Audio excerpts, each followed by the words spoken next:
চণ্ডীপাঠ ও দেবী দুর্গার বন্দনার মাধ্যমে সূচনা হলো মহালয়ার। এই মুহূর্তে রাজধানীর ঢাকেশ্বরী মন্দিরে আছেন রিপোর্টার চন্দ্রিমা চৌধুরী, বরিশালে আছেন অপূর্ব অপু এবং সিলেটে আছেন জয়ন্ত কুমার দাস। সরাসরি শুরুতে যাচ্ছি চন্দ্রিমার কাছে।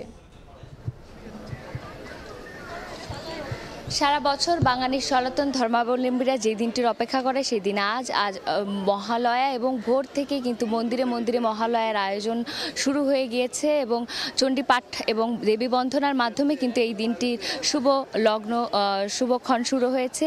এখানে সকালবেলা যখন চণ্ডীপাঠ হয়েছে সাংস্কৃতিক আয়োজনে অংশগ্রহণ করেছিলেন বিভিন্ন স্থান থেকে আসা ভক্তরা। এখন কিন্তু মন্দির প্রাঙ্গণ অনেকটাই বেলা বাড়ার সাথে সাথে খালি দেখা যাচ্ছে, কিন্তু সকালে ভোরের দিক থেকে এখানে যেই অনুষ্ঠানটি হয় 6টা থেকে 7টা পর্যন্ত, তখন কিন্তু চণ্ডীপাঠ যখন হয়েছে ভক্তরা এখানে এসেছে এবং কিছুক্ষণ পরেই কিন্তু মহালয়ার যেই মেইন আসল বলা হয় যে আয়োজন, সেটা হচ্ছে যে যারা পূর্বপুরুষ আছেন তাদের উদ্দেশ্যে তর্পণ দেওয়া হয় এবং এর মাধ্যমে কিন্তু তাদেরকে আত্মার শান্তি কামনা করা হয়। এর মাধ্যমেই কিন্তু দেবী পক্ষের সূচনা হয়ে যায়। ভক্তদের এবারের আশা যে দেবী আসবেন মর্তলোকে এবং দেবী সকল অশুভ শক্তির বিনাশ করবেন, শুভ শক্তির প্রতিষ্ঠা করবেন এবং একই সাথে তারা বলছিলেন যে দেশ জুড়ে যে এক ধরনের অস্থিতিশীল অবস্থা বিরাজ করছিল তার থেকে কিন্তু দেবীর আশীর্বাদে সকলে পরিত্রাণ পাবে এবং সকলেই শান্তি কামনা করছিলেন। একই সাথে তারা বলছিলেন যে এবারের আয়োজন উৎসব তারা সকল ধরনের সংখ্যা মুক্ত হয়ে সকলের সাথে একত্রে সম্প্রীতির সাথে পালন করতে চান। তারা চান যে এবছর যেন এক ভিন্ন ধরনের অসাম্প্রদায়িক বার্তা নিয়ে আসে দেবী দুর্গা। একটু জানিয়ে রাখতে চাই যে এবছর কিন্তু দশভুজা দেবী দুর্গার কিন্তু আগমন হবে দোলায় এবং তিনি গমন করবেন ঘটকে। বলা হয় যে দেবী দুর্গা যেই বাহনে করে আসে এবং যায় তার উপরে কিন্তু পুরো বছর নির্ভর করে, পঞ্জিকা মতে কিন্তু এটাই বলা হচ্ছিল এবং এই দুই সংকেতই কিন্তু অশনি সংকেত এবং এর থেকে পরিত্রাণের উদ্দেশ্যেই মূলত আজ সকলে দেবী বন্দনা করছিলেন। তারা বলছিলেন যে এই সমস্ত পৃথিবীতে সকল প্রাণী জীবকে শুদ্ধ করবেন দেবীর আশীর্বাদ। এবং এই মুহূর্তে কিন্তু মহালয়ার পরবর্তী খবরাখবর জানতে আমরা চলে যাব বরিশালে। সেখানে রয়েছেন আমাদের সহকর্মী অপূর্ব অপু। বাঙালি সনাতন ধর্মাবলম্বীদের সব থেকে বড় ধর্মীয় উৎসব শারদীয় দুর্গা পূজার আনুষ্ঠানিকতা মূলত আজকে থেকে শুরু হয়ে গেল শুভ মহালয়ার মধ্য দিয়ে। ক্ষণ গণনা শুরু হয়েছে এই শুভ মহালয়ার শুভ লগ্নে। মূলত তারা বিশ্বাস করেন, অর্থাৎ বাঙালি সনাতন ধর্মাবলম্বীরা বিশ্বাস করেন পিতৃপক্ষের অবসান হয়ে মাতৃপক্ষের সূচনা হয় এই শুভ মহালয়ার মধ্য দিয়ে এবং এই দিনটিতে নানান আয়োজনের মধ্য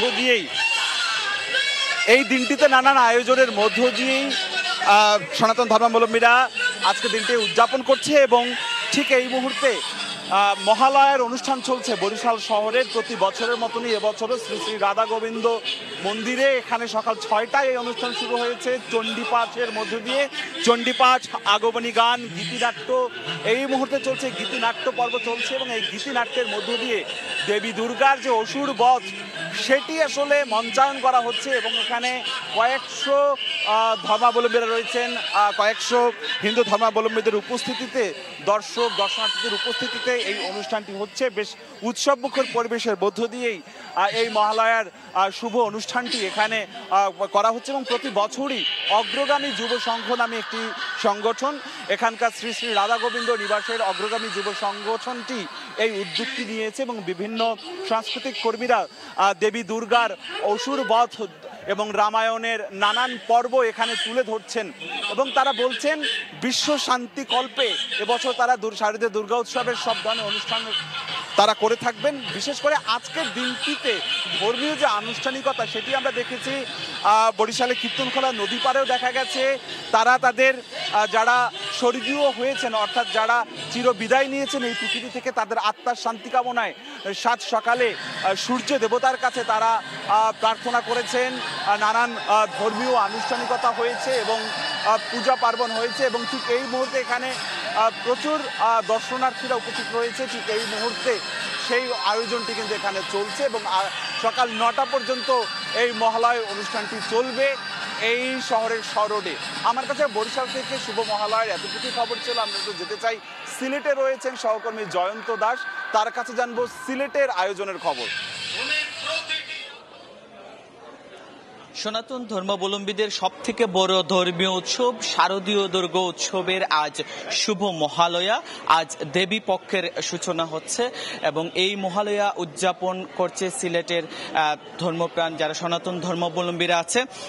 ইতিমধ্যেই সিলেটের যে শ্রী শ্রী বলরামজিওর আখড়া রয়েছে সেইখানে মহালয়া উদযাপন পরিষদ থেকে 3 দিন ব্যাপী মহালয়া উদযাপনের উদ্বোধনী অনুষ্ঠান তারা করছেন। আজকে কিছুক্ষণ আগে প্রদীপ প্রজ্বলনের মধ্য দিয়ে এই মহালয়া উদযাপনে উদ্বোধন করা হয়েছে এবং কিছুক্ষণ আগেই পতাকা উত্তোলন করা হয়েছে, জাতীয় পতাকা উত্তোলন করা হয়েছে, তারপর মহালয়া পতাকা উত্তোলন করা হয়েছে, তারপর বেলুন এবং শান্তি প্রতীক পায়রা উড়িয়ে কিন্তু মহালয়া উদ্বোধন করা হয়েছে।